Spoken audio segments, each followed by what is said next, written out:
It's a 3-in-1 motion. If we could add special effects, you'd see energy from the ground and your body all rushing towards the contact point.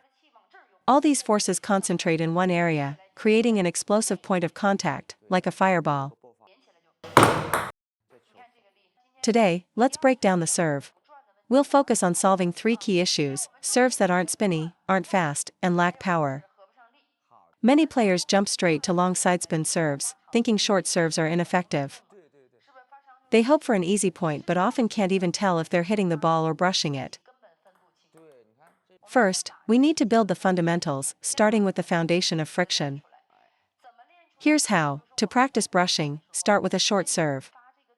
Initially, do not use your arm to assist the motion. Let me show you what I mean. Hold the racket like this, using only 2 fingers, with the back 3 relaxed. This helps you practice the feeling of generating a short, sharp snap for friction. Although the racket is held, the power comes from the fingers, not the palm. It's all about this finger snapping sensation. Let's practice developing that feel. Brushing the ball requires a quick snap. If you use your whole arm, the impact force is too great. When that happens, your feel for the ball becomes unclear. The racket face moves too slowly to generate high rotation, resulting in a no-spin ball. So, start by relaxing your back 3 fingers, keeping your arm loose, and using only your fingers to brush the ball. Practice this to truly understand the feeling of the ball biting into the rubber. Once you've mastered that feeling of brushing with your fingers, you can try a long serve. When serving long, the brushing action from your hand and fingers remains exactly the same. Now, integrate your forearm with that finger power, and the serve will become extremely spinny. A common mistake is tilting the top edge of the paddle higher than the bottom at contact. Chopping down on the back of the ball like this results in a no-spin serve. Instead, focus on brushing the bottom of the ball to practice pure friction. Once you can generate pure backspin, slightly adjust your racket angle to be more vertical. Now the ball has spin, that's your side spin serve. If you struggle with a spinny side under serve, be patient and go back to practicing pure backspin first. Master the short backspin serve first, then progress to the long serve chopped with a flat racket face. You want a long ball chopped with a flat racket, do not push or chop down on the ball. Brush the bottom of the ball with a backward to forward and down motion. This serve will be incredibly spinny. Serving pure backspin is the only way to truly feel and master friction. For beginners attempting a side under serve, it's often unclear whether the contact is a hit or a brush, so they can't develop the right feel. When your opponent starts netting your serve, you know it's spinny. At this point, you can change your racket angle from flat to angled. Use this angle, not one where the red rubber faces backward. The red side of your racket should always face you. Open your racket with the face towards you. After contact, your racket face should still be pointing towards you. Never toss the ball and let your racket face point directly behind you, as this will only lead to a downward hitting motion with 0 spin. That is simply impact, just hitting the ball from top to bottom. Watch me, when I toss the ball, you cannot see the red face of my racket. Next time you practice, film yourself from behind and check if you can see your racket face. If you can, it proves you are hitting the ball too much. The difference is you are pushing and hitting, while I am brushing. Let the ball drop naturally. As it drops, I brush it, that's friction. As it drops, you hit it, that's impact. This is the fundamental reason your serve isn't spinny. Next, let's talk about speed. Speed and spin are 2 different systems. Why is it that when you serve fast you lose spin, and when you add spin you lose speed? Let me demonstrate with a hook serve. Do you think this ball is spinny? It's extremely spinny. And what about the speed? It's more than fast enough. The same applies to a standard pendulum serve, it can have both speed and spin. How is this achieved? You must think of it as a 2-part motion. You might think that's impossible to do in a single instant. Well, that's the difference between you and an advanced player. In reality, the motion is, first, a sharp brush for spin, followed immediately by a forward push for speed. Let me demonstrate this feeling. First you secure the friction, and then you follow through with power. When you blend these two parts into one fluid motion, you get a serve that is both spinny and fast. You might wonder, my serve is so spinny, why can my opponent still attack it? It's because their first point of contact is brushing to control the spin. It's the same for our serve. The first step, generating spin, will naturally slow the ball down because you need to grip it. The second step is adding a forward impulse. Some call this follow through a deceptive motion, but it's not. After brushing the ball, if your hand speed is fast enough, you add a pushing motion to propel the ball forward. It's the same with a hook serve. First, I brush for spin. Then I send it forward with my forearm. When done quickly, the result is both spin and speed. The action is performed in two distinct phases, brushing for spin and pushing for speed. If your current level only allows for one of these actions at a time, that's okay. You can practice them separately. Part 1, brush the ball. Part 2, push it forward. Gradually blend them together and the serve will come. It's absolutely achievable. You have to practice and believe it's possible. The common mistake is thinking you must choose either a spinny but slow serve or a fast but no spin serve. That's incorrect. The principle is the same as in rallying. The ability to perform two tasks in a single motion is what separates different skill levels.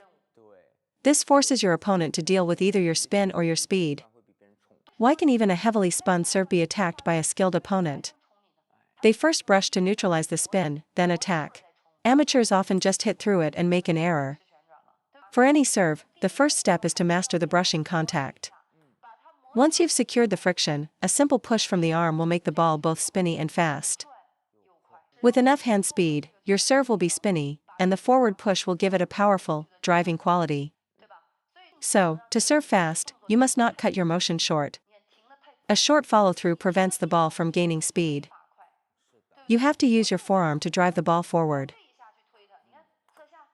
What is the first part of that motion for? It's for friction. Now, combine them. Even if the opponent pushes it back, it's difficult for me to attack because the return is still heavy and driving. This is like the LV concept.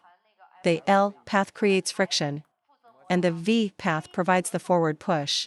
Combine them for a fast, spinny serve. Let me ask you, does the push part of the motion require more friction? Think about a loop. Once you've brushed the ball sufficiently, you don't need to keep brushing. Of course, you can use continuous friction if you intentionally want to vary the pace, which is a valid tactic. But if your goal is to make the serve powerful and deep, adding more friction at the end is counterproductive. It's like in a match, once the ball has crossed the net, you stop adding friction. Continuing to brush makes the serve slower and easier for the opponent to slap. You need some speed.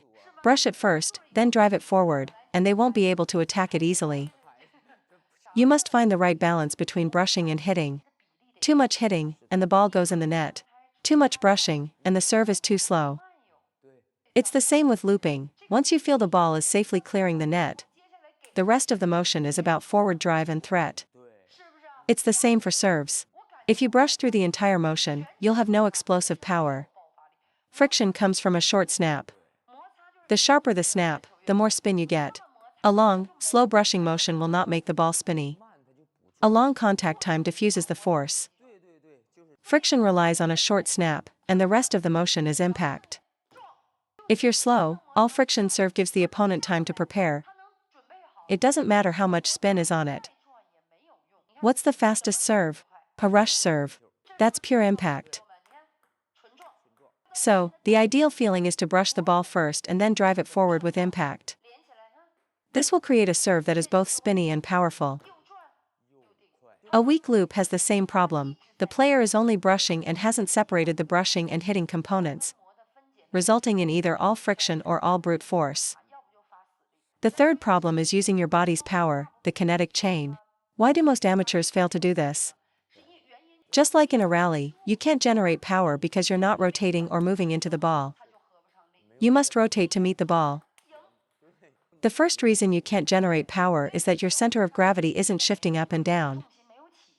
Your body remains static while only your arm and racket move, which makes it impossible to combine forces. Try this: crouch down and coil your body, then open up, and coil again. Coil your body, open up as you toss, and coil again on contact. So you crouch down, rise with the toss, and then drop your weight again as you serve. Combine this with a foot stomp, and you will engage your entire body's power. I rise up and then drop my weight down. Watch the trajectory. If you don't drop your weight, you can't control the ball's height, even if you think you're low. When you drop your center of gravity, where does your hand naturally go? It goes down with it. As you drop your weight, your arm also falls with that momentum. This allows you to make contact at a very precise, low point. If you stand tall, your arm is too far from your body, and your contact point will be high, resulting in a high serve because your body didn't drop. Dropping your weight doesn't mean just squatting with a straight back. That's a common mistake. The correct way is to lower your upper body. You can't just bend your knees while keeping your torso upright. You have to lean forward. When you lean, your serving arm will naturally follow that downward path, giving you control. The feeling of a good serve is exactly like skipping a stone on water. Think about how you skip a stone, right? The angle of incidence is very low. So, remember, coil your body, open up, and coil again. Let me ask you, should you stomp your foot? Absolutely. So why is it important? The stomp generates force upward from the ground, which you then meet with a downward force from your body.